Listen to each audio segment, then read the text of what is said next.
9.000 деца запишани во градинките ширум државата со месеци не стапнале во градинките поради ковид пандемијата. Седењето дома потврдуваат дека нив има кој да ги чува, но во меѓувреме најмалку уште толку деца немаат таква можност, па од работа отсуствуваат родителите.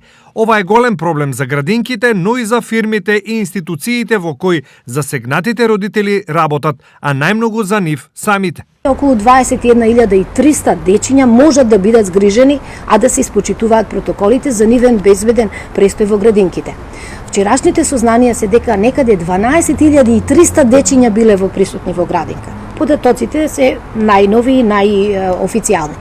Тоа говори за фактот дека повеќе од 9.000 деца, согласно протокол, имаат место во градинките, меѓутоа не посетуваат градинка. И затоа ние како Министерство упативме апел до граѓаните, тие што имаат друга алтернатива, некој да се грижи за нивните деца, да има возможен простор на другите родители кои што навистина им е неопходно да ги носат децата во градинка. Вакви примери има многу во сите општини од регионот, а градинките се под постојан притисок од родители за упис на деца на кои не можат да одговорат. Имаме во предвид дека на се поголем број на дечиња им е потребно згрижување во нашите установи и поради тоа се обративме до ресорното министерство со барање да ни биде дозволено олабовување на протоколите и тоа само во делот на зголемување на бројот на деца кои што можат да се сместат во една воспитна група.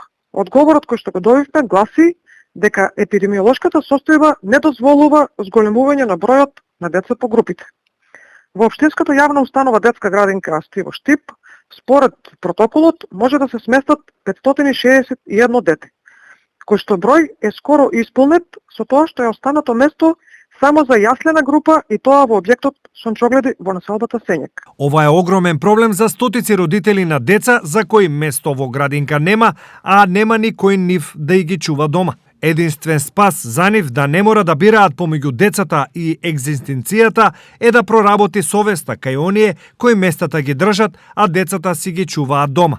Доколку тоа не се случи, се бара начин градинките и Министерството сами да ги раскинат договорите со оние кои фиктивно држат места, а се бараат и казни за злоупотреба од страна на некои родители.